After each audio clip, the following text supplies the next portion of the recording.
Welcome to your weekday cup of the word. You're 3 months in. It's April 1st. No fooling, you are a quarter of the way through.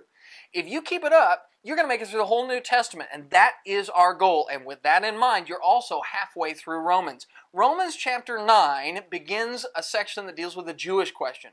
9, 10, and 11 of this book are going to deal with the people of Israel, who were God's people and yet now are not God's people.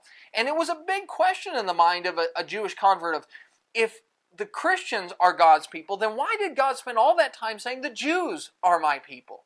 And the answer comes down to a promise. God had made a promise that through Abraham, He would bless all of mankind. And that way He did that was Christ. But in order to get to Christ from Abraham, there were a lot of things that had to happen in between. And so He gives some examples of how God throughout the ages has used good people and He's used bad people to fulfill His plans. Take Jacob and Esau, for example. Jacob and Esau, before they were even born, before either one of them had done good or bad, God chose Jacob. He says, I'm going to use him and I'm not going to use Esau. Not because Jacob was good and Esau was bad, but because Jacob was the right guy to fulfill the plan. And then you go and he looks at Pharaoh. And he says, look, Pharaoh was a wicked man.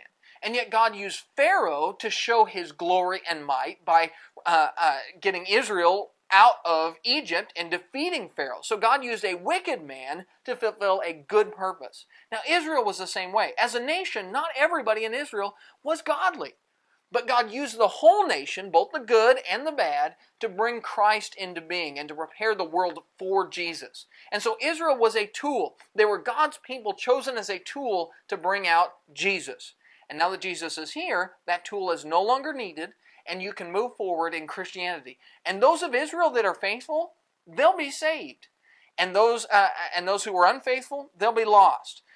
It was a tool as a nation to fulfill God's purpose. That's Romans chapter 9. That's your Daily Cup. We'll see you tomorrow.